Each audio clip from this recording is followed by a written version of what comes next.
journal.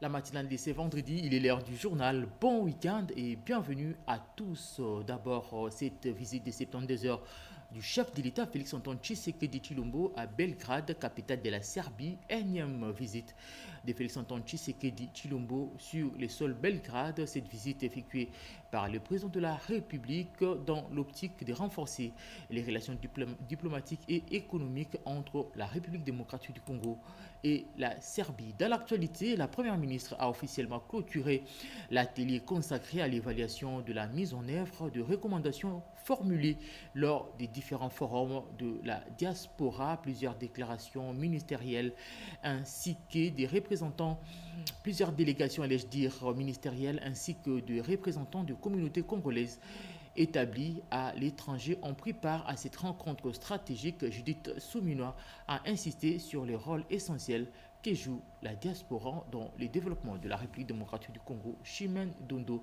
et Emmanuel Commissaire dans ces reportages.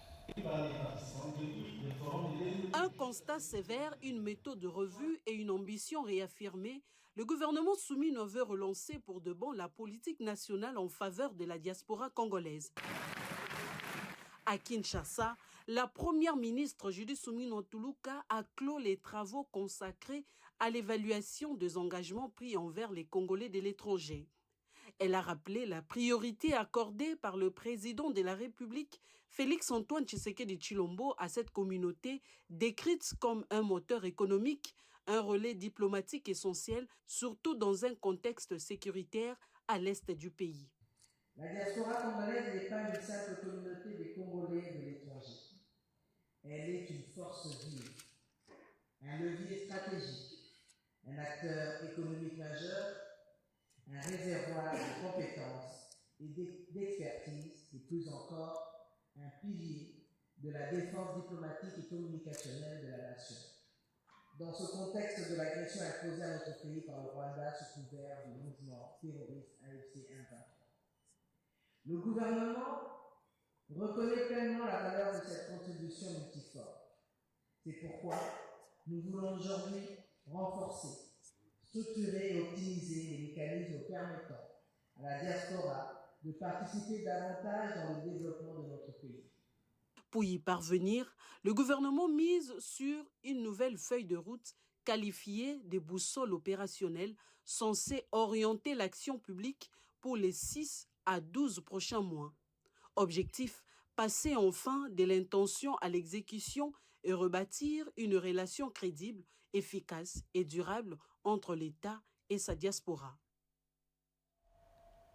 Kinshasa s'engage à renforcer et de faire de l'emploi et l'entrepreneuriat des jeunes un levier majeur pour le développement de la République démocratique du Congo.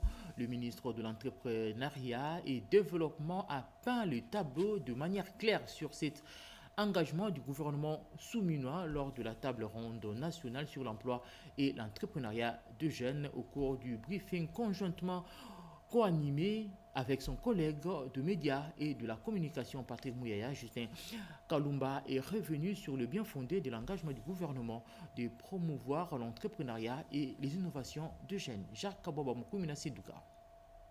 Cet exercice de redevabilité a eu pour thème restitution de la table ronde nationale sur l'emploi et l'entrepreneuriat des jeunes en République démocratique du Congo. Ouvrant les échanges, Justin Kalumba Mwanangungo, ministre de l'Entrepreneuriat et du Développement des petites et moyennes entreprises, a rappelé que dès son premier mandat, il avait lancé un vaste chantier dédié à la promotion de l'entrepreneuriat en RDC. De cette dynamique est né le programme structurant pour NADEC, articulé autour de 3 piliers fondamentaux: la capacitation, les crédits et les contrats des marchés. Nous avions ensemble conçu un programme assez pertinent de développement de l'entrepreneuriat dans notre pays. Et donc nous avons compris finalement que c'est plus englobant de parler de l'entrepreneuriat d'abord, parce qu'il y a aussi les très petites entreprises, il y a les micro-entreprises qui ne sont pas forcément des petites et moyennes entreprises. Et donc la réforme a commencé à travers cette conception assez pertinente du programme national de développement de l'entrepreneuriat au Congo, PRONADEC. Revenant sur la table ronde nationale sur l'emploi et l'entrepreneuriat des jeunes, Justin Kalumba Monangongo a précisé que l'initiative émanait directement du chef de l'État, Félix Antoine Tshisekedi Tshilombo. Selon lui, ces travaux ont réuni 475 jeunes aboutissant à 305 recommandations et mettant en lumière 12 fléaux majeurs freinant leur épanouissement socio-économique. L'invité de l'exercice de redevabilité a également mis en exergue 3 axes prioritaires issus de ces assises qui serviront de base à la nouvelle orientation des politiques en faveur des jeunes.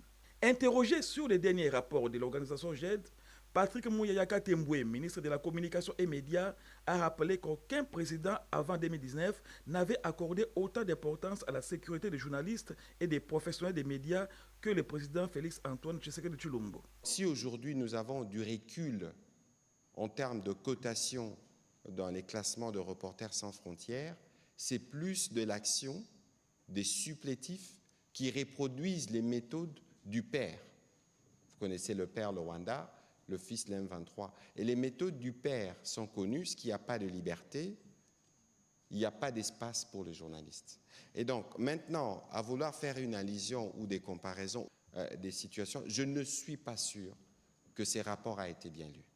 Parce que jamais avant 2019, nous avons eu un président de la République aussi engagé aux côtés de professionnels des médias. Et donc, à un certain moment, nous-mêmes faisons un effort pour reconnaître lorsqu'il y a de progrès et pour dire lorsqu'il y a des défis. De toute évidence, nous, aujourd'hui, nous savons que la sécurité des journalistes est un défi, surtout dans les partis sous occupation. Ici de rappeler qu'à Stockholm, GED a été honoré du prix international de la liberté de la presse, une distinction majeure, saluant son engagement de longue date pour la protection des journalistes congolais.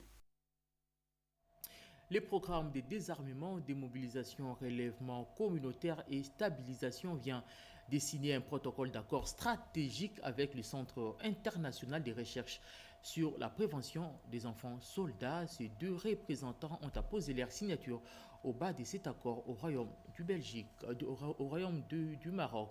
Excusez-moi, Peggy Mukunda pour ce reportage. Dans le cadre du processus de réinsertion socio-économique des ex-combattants et jeunes à risque, 200 bénéficiaires, dont 67 ex-combattants et 67 femmes du territoire de Lubero dans le Nord Kivu, viennent de bénéficier des kits de réintégration du projet Mudawa Amani 2.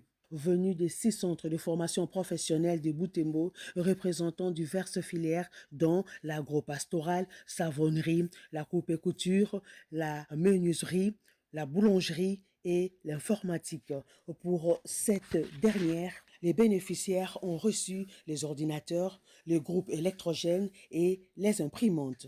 Les lauréats appelés à mettre en pratique les compétences acquises au cours de leur formation par l'autorité urbaine. Ils ont été appelés également par le coordonnateur provincial ad interim du PDDRCS, Ndayabaje Soukissa Joseph, de l'importance de conserver et d'utiliser les kits reçus en bon père des familles. La cérémonie s'est clôturée par la remise des attestations de fréquentation professionnelle et de confirmation de réussite au jury national spécial délivré par l'inspection principale provinciale de la formation professionnelle Nord Kivu.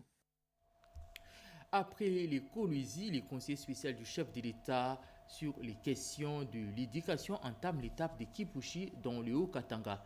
Sur place, ces représentants de Félix-Antoine Tshisekedi Tshilombo s'est dit satisfait de l'évolution des travaux de construction et réhabilitation des différentes infrastructures scolaires dans le cadre du programme de développement de 147 territoires initié par Félix-Antoine Tshisekedi Tshilombo. Question de renforcer l'accès gratuit à l'éducation des bases. Érudis Kitutu. Parallèlement à la visite du conseiller spécial du chef de l'État en charge du suivi du PDL 145 territoires, Dieudonné Tchakambila Tchibouyi, une délégation était dépêchée dans le territoire de Kipushi, province du Haut-Katanga, pour évaluer l'état d'avancement des infrastructures érigées dans le cadre du programme de développement local des 145 territoires porté par le président de la République, Félix-Antoine Tshisekedi Tshilombo. Plusieurs chantiers sont déjà achevés et occupés par les élèves qui manifestent leur satisfaction face à ces bâtiments modernes conçus pour offrir un cadre d'apprentissage digne et sécurisé. Des écoles qui répondent aux normes actuelles et témoignent de l'impact concret du PDL 145 territoires dans cette partie de la province du Haut-Katanga. En plus des infrastructures scolaires, plusieurs autres ouvrages sont érigés tels que de bâtiments administratifs et centres de santé. Ces réalisations du PDL 145 territoires visent à améliorer les conditions de vie de populations rurales et à réduire les inégalités entre le territoire. Les bénéficiaires ont salué cette façon de faire, soulignant la nécessité de déployer ce vaste programme dans toute la RDC afin d'assurer son impact durable. Et la société Kibali Gold Mining s'engage à garantir la promotion des entrepreneurs locaux dans les secteurs miniers. Mais comment s'y prendre? Cette question a trouvé une réponse d'une manière détaillée lors d'une réunion d'évaluation présidée par le gouverneur de province du Haut-Ouélé, Jean Bakomito, avec le directeur général de l'ARSP, les sous-traitants et les directeurs pays Kibali à Durban. Reportage. Sont réunis dans cette salle Rino Kibali à Durban autour du gouverneur du Haut-Ouélé, Jean Bakomito Gambou, dans la soirée du lundi 24 novembre 2025. Le directeur général de l'ARSP, Miguel Cachal, et ses experts, le directeur pays de la société Kibali Gold Mine, Cyril Mutombo et son équipe, ainsi que les opérateurs économiques locaux. Au centre de leurs échanges, à bâton rompu, le niveau de collaboration et le respect des engagements entre Kibali Gold Mine et les sous-traitants.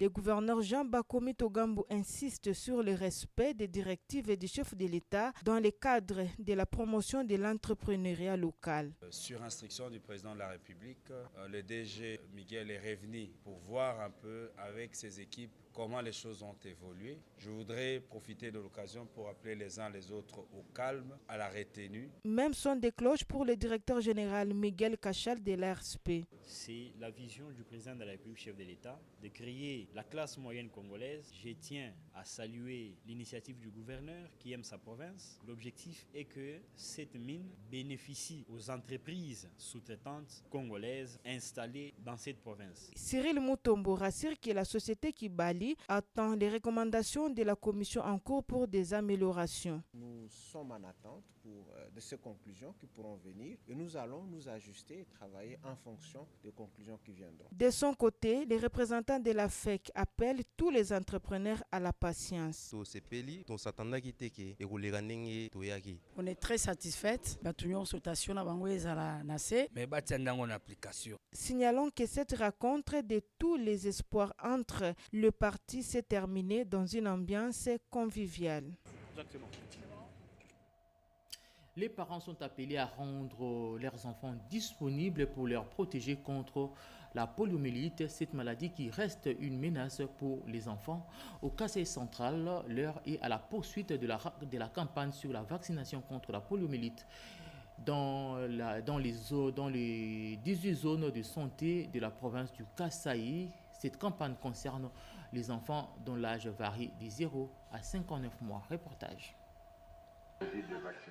Plus d'1 million d'enfants de 0 à 5 ans vont du 27 au 29 novembre 2025 bénéficier des 4 gouttes du vaccin contre la poliomyélite dans les 26 zones de santé du Kasaï central, dont la stratégie est les porte-à-porte. Statistiques rendues publiques au lancement ce mercredi par le gouverneur Joseph Moïse Kamboulounkonko des journées nationales de vaccination contre cette épidémie à partir de la commune d'Nganza. Réitérant l'engagement de partenaires techniques et financiers, Dr Séraphin Pételo de l'UNICEF a indiqué que des appuis importants sont disponibles pour accompagner le gouvernement dans ses efforts d'éradication de la poliomyélite et autres maladies évitables par vaccination. Notre objectif est de vacciner tous les enfants cibles pour les protéger contre cette maladie dangereuse. Donnant l'ego, le gouverneur Kamboulounkonko a rendu hommage au chef de l'État Félix Antoine Tshisekedi Tshilombo pour ses efforts dans les secteurs sanitaires. Tous ceux qui ont la petite charge de coordonner cette activité, d'être conséquents. Partout où nous apprendrons que les superviseurs, les médecins chefs de zone ont failli à leur mission pour que les listes n'arrivent pas en temps réel là où elles doivent être pour qu'on paye les compatriotes, eh bien, ces gens-là seront sévèrement sanctionnés. Chers parents, vous êtes tous invités, vous aussi, à garder les enfants à la maison pour les faire vacciner gratuitement. Cette activité s'est déroulée en présence de la ministre provinciale de la Santé, membre du Conseil provincial de sécurité, ceux du gouvernement, bourgmestres et corps soignants avant la vaccination symbolique dans les ménages ciblés. Suspension de toutes les opérations aériennes à destination de la Tchouapa, chef-lieu de la province du Kasaï. La dégradation de pistes d'atterrissage serait à la base de cette décision prise par François Kazungila, commandant de la régie de voies aériennes de la province du Kasaï. De fortes pluies torrentielles qui se sont abattues dernièrement sur cette province a endommagé l'aéroport Patrick Papouila. À Boindé, le gouverneur intérimaire de la Tchouapa, Albert Legrand Bokongo Bokoma, a procédé ce mercredi 26 novembre 2025 à l'école primaire d'application Salongo au lancement officiel de la campagne de vaccination contre la poliomyélite. Cette opération couvre l'ensemble de 12 zones de santé de la province. La cérémonie, marquée par une caravane motorisée de prestations folkloriques et de scénettes et sensibilisation, s'est déroulée en présence des autorités politico-administratives, de la société civile, de notables et ainsi que de partenaires techniques et financiers. L'expert en santé publique en charge de communication à la division provinciale de la santé Tchouapa, Saddam Imambo, s'est dit satisfait du déroulement de l'événement. Il a précisé que 497 756 enfants âgés de 0 à 59 mois sont attendus pour cette campagne à l'échelle provinciale. La polio n'a pas le médicament. Le grand moyen de lutte et le grand moyen, c'est la prévention qui passe par la vaccination. C'est pourquoi nous demandons aux parents et aux gardiens d'enfants de demain jusqu'au 29 de faire vacciner les enfants au passage des vaccinateurs. Le vice-gouverneur a, pour sa part, rendu des hommages appuyés au président de la République, Félix-Antoine Tshisekedi Tshilombo, et a exhorté le parent afin de garantir un avenir meilleur à la jeunesse de la Tchouapa.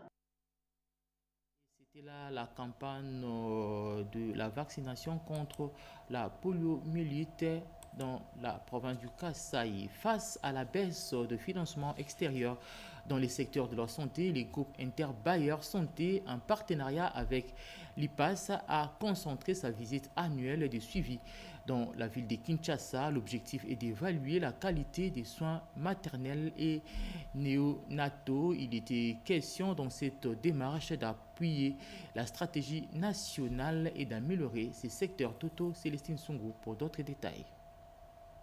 Dans le cadre de la mise en œuvre de sa charte de partenariat, le groupe des bailleurs de fonds santé, en collaboration avec l'AIPAS, organise chaque année une visite conjointe dans les provinces soutenues par ses membres. Objectif, promouvoir des bonnes pratiques, harmoniser les interventions et améliorer leur alignement. Face à la baisse significative des financements internationaux, le GIBS a limité son déploiement à la ville de Kinshasa cette année. C'est ainsi qu'une délégation de donateurs a visité le centre d'excellence de la maternité de Kintambo. Cette visite s'inscrit dans une dynamique d'appui à la stratégie nationale pour l'amélioration de la qualité et de la sécurité des soins en cours de finalisation. Pour nous, c'est alimenter une réflexion supplémentaire envers les populations les plus défavorisées et les plus précarisées chez les jeunes femmes, les mineurs, les femmes victimes de violences basées sur le genre.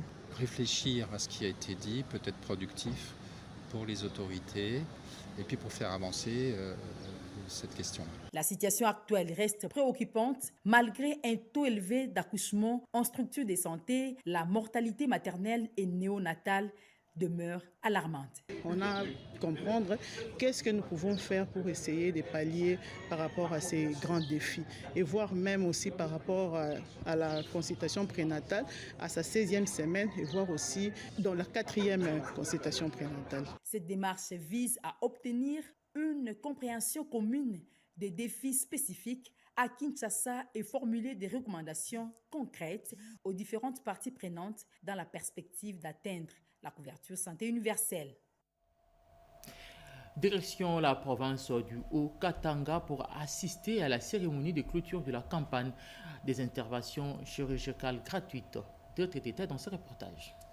Organisée sous le haut patronage du président de la République, Félix Antoine Tshisekedi Tshilombo, cette activité consacrée à la neurochirurgie durant le 5e congrès de la Société congolaise de la neurochirurgie et d'autre part, la campagne médicale gratuite Tshisekedi Tshilombo de la Caisse nationale de sécurité sociale, c'était une façon de mettre en exécution les directives du chef de l'État par le directeur de la CNSS, qui a fait le déplacement de Lubumbashi pour se rendre compte du déroulement de cette campagne et a promis d'autres cas qui viendront des autres provinces pour bénéficier de cette campagne. Je suis parmi les bénéficiaires du don du chef de l'État. Les opérations qui coûtaient cher, qui allaient jusqu'à $9,000, mais aujourd'hui nous les avons reçues gratuitement grâce à son idée. Nous n'avons pas d'autre mot à dire que merci. Accompagner ma fille qui a connu un accident il y a 5 ans. La première opération n'avait pas bien tenu.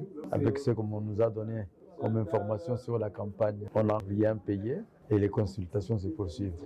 Que ça ne puisse pas être seulement dans les Katanga, il faut que les autres provinces aussi puissent en bénéficier. J'ai appris qu'il y avait une campagne de neurologie. On ne m'a pas fait payer. C'est depuis longtemps qu'on avait demandé ces examens. Je n'avais jamais payé parce que je n'avais pas les moyens. Coup de chapeau donc à l'équipe médicale de cette campagne médicale gratuite. Poursuivons ce journal avec ses colloques sur le défi à relever dans la couverture santé universelle, une journée de réflexion sur cette initiative du chef de l'État Félix Antoine Tshisekedi Tshilombo à travers le gouvernement pour l'accès gratuit des Congolais aux santé. Des précisions dans ces reportages. La ville de Kinshasa accueille depuis ce mercredi la 3e édition du colloque africain sous le thème « Le défi à relever dans la couverture santé universelle ». Pendant 4 jours, du 26 au 29 novembre, des infirmiers et sages-femmes venus de tous les coins du pays et des pays africains tels que le Mali, la Mauritanie, le Burkina Faso, le Sénégal, le Bénin, le Niger, le Congo-Brazza échangent sur les réalités du terrain et les obstacles à surmonter pour garantir à chaque citoyen un accès équitable aux soins. Lors de cette 3e édition du colloque africain des soins infirmiers, le directeur Guy Diankele de Nursus au centre hospitalier universitaire de la Renaissance ex-Mamayemo a insisté sur la nécessité de renforcer les bonnes pratiques infirmières. À travers ces colloques, nous voulons faire les partages d'expériences avec d'autres pays africains, voir comment ils organisent, comment nous organisons chez nous. Et nous, comme centre hospitalier, nous avons présenté la méthode d'élevage enfant par la méthode kangourou. Et d'autres aussi professionnels ont présenté l'expérience des différents pays. Ça nous a permis à la fin d'identifier les vrais problèmes et trouver des voies de sortie. Pour les sages-femmes, le plus grand défi reste le manque de personnel. Elle partage son expérience. La sage-femme joue un grand rôle. Nous sommes au début, au milieu et à la fin. Et c'est avec les sages-femmes, le personnel qualifié, qu'on peut réduire la mortalité maternelle, néonatale et infantile. L'activité s'est terminée par la visite guidée de l'hôpital. Des menaces érosives, dégradation inquiétante des infrastructures, la province du Congo mérite un regard particulier de Kinshasa. C'est le contenu du mémo déposé dernièrement à la mairie de Kayemba après avoir observé de fortes pluies dans la province du Congo. Reportage.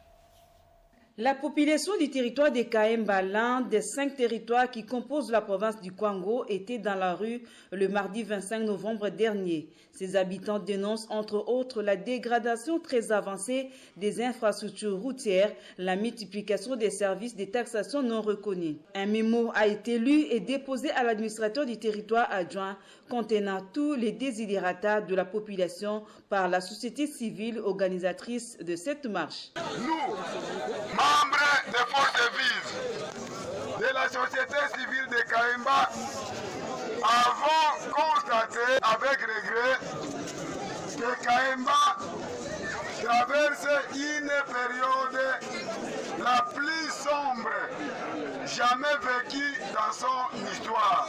Qu'est-ce que nous avons constaté? Le territoire est dans un état avancé de délabrement des routes et avenues de la ville de Kaimba. Affaissement des ponts de rivière Kaimba, nous avons constaté l'autorisation monnayée des véhicules lourdement chargés sur les ponts Luchima interdit suite à son affaissement.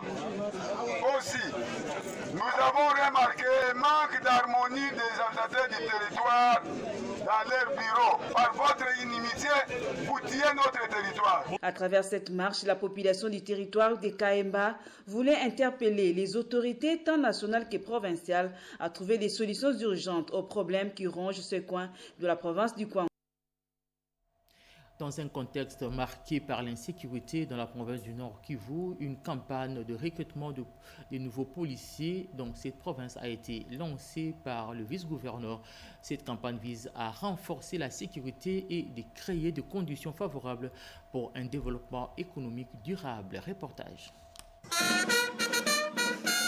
À mission d'inspection, c'est mardi 25 novembre 2025. En ville de Butembo, le commissaire provincial a rencontré les forces de l'ordre lors d'une parade spécialisée organisée au stade André Vanevel devant les policiers, officiers et agents subalternes rassemblés à différentes unités. Le commissaire divisionnaire adjoint Dieudonné Makambo Gimba a transmis le message du commissaire général de la PNC lancé depuis Kinshasa, soulignant la nécessité de la discipline et du patriotisme, notamment pendant cette période marquée par une crise sécuritaire persistante dans la partie orientale de la RDC. Il faut qu'il y ait une nette différence entre ceux qui sont dans des zones occupées, là où les terroristes sont en train de torturer nos frères et sœurs. J'ai insisté à nos hommes de travailler ensemble avec la population et de ne pas accepter que des cas pareils puissent être enregistrés ou constatés ici chez nous. Ces patrons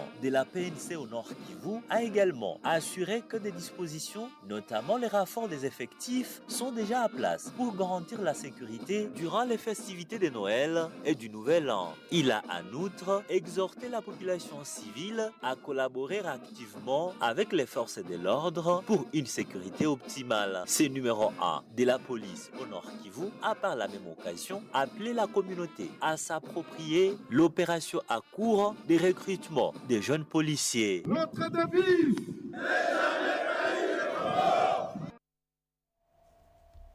La nouvelle est tombée comme un coup de tonnerre. Madeleine Moubenga, ancienne journaliste à la RTNC au sein de la direction des informations TV, s'est éteinte le mercredi 19 novembre dernier à Kinshasa. Sa disparition laisse un vide immense et une empreinte indélébile dans le cœur de ses anciens collègues profondément bouleversés par cette perte. Elle se repose désormais au cimetière entre terre et ciel.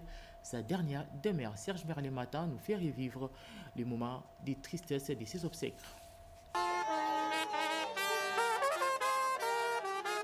La nouvelle est tombée comme un coup de tonnerre. Madeleine Moubenga, ancienne journaliste à la RTNC au sein de la direction des informations TV, s'en est allée. Décédée le mercredi 19 novembre à Kinshasa, elle laisse derrière elle un vide profond et une empreinte durable dans le cœur de ses anciens collègues profondément bouleversés.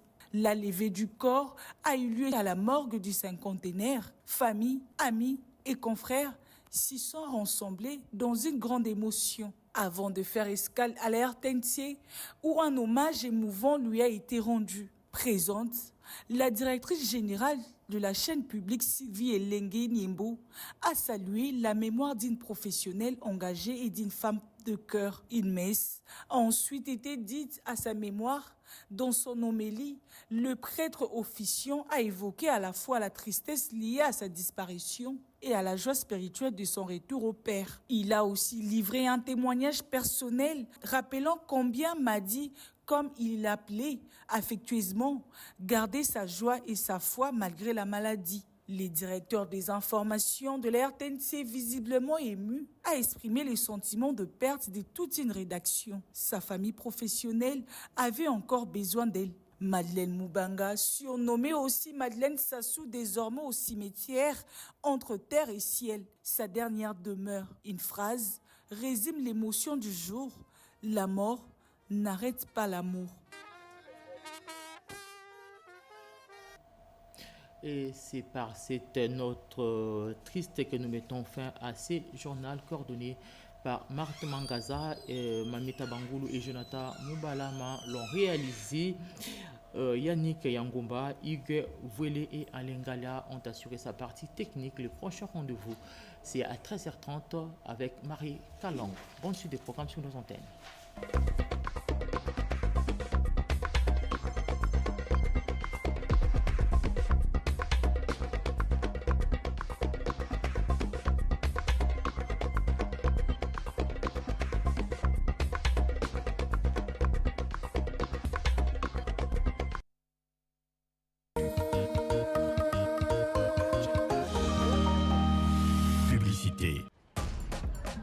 Routine matinale, agitation quotidienne.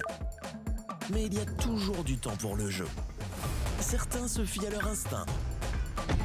D'autres calculent. Certains vivent pour le frisson. D'autres jouent calmement. Qui que vous soyez ou quels que soient les résultats de votre jeu, seules les émotions comptent. C'est votre moment. À vous de jouer. Votre formule. Paris pour tous. Révélez-vous. 1xBet. Au cœur de l'Afrique, une terre d'opportunités s'éveille. La République démocratique du Congo, véritable grenier de la planète, regorge